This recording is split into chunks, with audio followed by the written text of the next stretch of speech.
দুদিন আগেই আমি এমনভাবে কান্নাকাটি করছিলাম যে একটাও বিয়ের ইনভিটেশন পড়েনি। তার পরপরই একটা রিসেপশনের ইনভিটেশন চলে আসে। টুক করে রেডি হয়ে গিফট নিয়ে আমরা চলে যাই। আর বিয়ে বাড়িটা এত সুন্দর করে সাজিয়েছিল, মানে কি আর বলবো, জাস্ট দেখার মতো ছিল। সত্যি বলতে খুব এক্সাইটেড ছিলাম একটা বিয়ে বাড়িতে আসার জন্য। আর ফাইনালি যখন ইনভিটেশন চলে এসেছে, আর সেই চান্সটা মিস না করে আমিও চলে গেছি দাঁত খেলাতে খেলাতে। ভেতরে ঢোকার সঙ্গে সঙ্গে ফ্লাওয়ার দিয়ে গেটটা এত সুন্দর করে ডেকোরেশন করা হয়েছিল, এত সুন্দর লাগছিল, জাস্ট কি বলবো, এত সুন্দর ডেকোরেশন হয়েছে। আমি সেখানে ফটোস ভিডিওস তুলবো না, এটা কখনো হয়, মানে সঙ্গে সঙ্গে এত ফটো ভিডিও তুলছে যে আমার ফোনটা জাস্ট ল্যাগ করা শুরু করে দিয়েছে। এতটাই ভিড় হয়েছিল সেখানে, কি আর বলবো, আমি জাস্ট আগাতেই পারছিলাম না, একটু আগালেই ধাম ধিম করে পড়ে যাচ্ছিলাম এই দিকে। আজকে আমাদের সুন্দরী ব্রাইডকে এত সুন্দর লাগছিল, কি আর বলবো, দূর থেকে একটা ভিডিও ক্লিপ সবাই এত ভিড় করে দাঁড়িয়েছিল বলে সামনে যাওয়ার সুযোগই পাইনি। যাই হোক, তারপর আমরা একটু স্টার্টারের দিকে চলে আসি। আর এখানে এত সুন্দর সুন্দর স্টার্টার দেওয়া হচ্ছিল, কি আর বলবো, ফুচকা থেকে মোমো থেকে শুরু করে পকোড়া থেকে শুরু করে জাস্ট ওয়াও ওয়াও। শীতের দিনে বিয়ে বাড়িতে যদি মোমো পাওয়া যায় গাইস, তাহলে আর কি। মোমো স্টলের সামনে এতটাই ভিড়, কি আর বলবো, জাস্ট ঢোকাই যাচ্ছিল না, একদম চাপাচাপি পড়ে গেছিল মানুষের।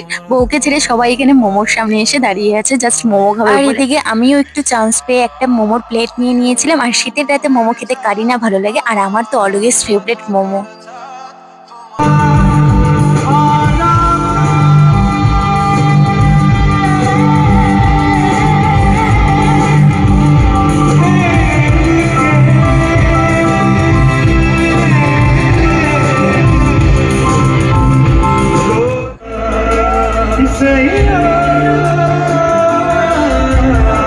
গাইস, তোমরাই বলো কে না প্রেমে পড়বে এই ভয়েসটার। এত সুন্দর গান করে, জাস্ট শোনার মতো। একটুকু বোর হচ্ছিলাম না, মানে যতক্ষণ ইচ্ছে ততক্ষণ দাঁড়িয়ে আমি গানই শুনছিলাম।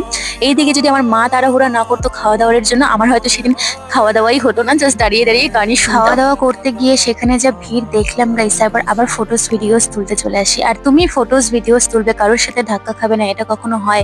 বিয়ে বাড়িতে এটা একটা কমন ব্যাপার হয়ে গেছে।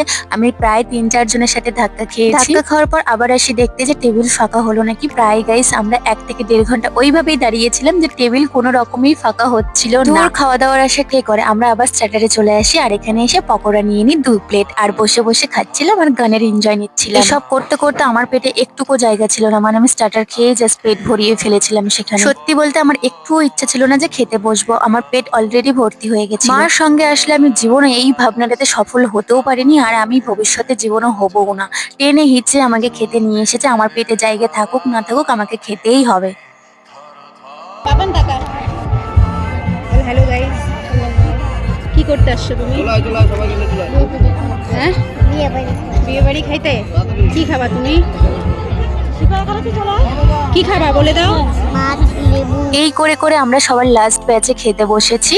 আর তারপরেও এতটাই ভিড় ছিল, কি আর বলবো, আমার এই স্বভাবটা থেকেই গেছে। 2 মিনিট পর পর ক্যামেরা অন করে দেখি নিজেকে কেমন লাগছে। সে খারাপ লাগুক ভালো লাগুক, আমার মেইন ম্যাটার হচ্ছে আমাকে ক্যামেরা অন করে দেখতেই হবে যে কেমন লাগছে। আমার ভাইয়ের সামনে ক্যামেরা অন করলে যে ওর এক্সপ্রেশনটা হয়, ওটাই আমি কপি করে দেখাচ্ছিলাম। আর আমি এখন ভিডিও এডিট করার সময় দেখছিলাম যে ওই মুমেন্টটায় আমার মুখটা কতটা বাজে লাগছিল গাইস। সবার একটাই কথা যে আমি এত বড় বড় ইয়াররিংস কি করে ক্যারি করি। যাই হোক, আমার এটা একটা হ্যাবিট হয়ে গেছে, আমি জানি না কেন আমার ভালো লাগে বড় বড় ইয়াররিংস। হ্যাঁ, সেটা আলাদা ব্যাপার যে কান থেকে কানের বারবার খুলে পড়ে যায়। এক নজরে তোমাদেরকে মেনু কার্ডটাও দেখিয়ে দিলাম, আর মেনুতে অনেক রকমের আইটেম ছিল। দীর্ঘ সময় অপেক্ষার পরে আমার কাছে চলে আসে আমার ফেভারিট নান, যেটা আমি খুব এনজয় করে খাই। আর আমার মনে হয় যে আমার ভাত টাত না হলেও চলবে, আমার এই নান পানিরটা হলেই হয়ে যায়। খাবো না করেও অনেক কিছুই নিয়েছিলাম আর খেয়েও ছিলাম, কারণ অনেকটা টেস্টি ছিল সব। আর এই যে হচ্ছে মাটন, যেটা আমি খুব কম খাই, বাট বিয়ে বাড়িতে হলে 2 পিস তো খেয়েই নি। বিয়ে বাড়ি হোক আর বাড়ি হোক, আমার খাওয়া দাওয়ার ছিঁড়ি এমন যে মানুষ দেখলে ভয় পেয়ে যাবে, মানে চারদিকে ছড়ায় ছিটায় মুরগির মতো খাই। এতটা পয় পরিষ্কার করে খাওয়ার পরও লাস্টে দেখি যে আমার শাড়ি ভর্তি এঁঠো পড়ে আছে। এই যে হচ্ছে আমার আর একটা বোন, যে ক্যামেরা অন থাকলে সব সময় ওর পোস্ট রেডি। আর এই যে আরেকজন যে ক্যামেরার সামনেই আসতে চায় না, বাট যাই হোক আমার লাক ভালো ছিল যে ক্যামেরার সামনে চলে এসেছিল। খাওয়া দাওয়া কমপ্লিট হওয়ার পর একটুখানি ঢং করছিলাম, আর অলমোস্ট সবাই বেরিয়ে গিয়েছিল, জাস্ট আমরাই ছিলাম আর দাঁড়িয়ে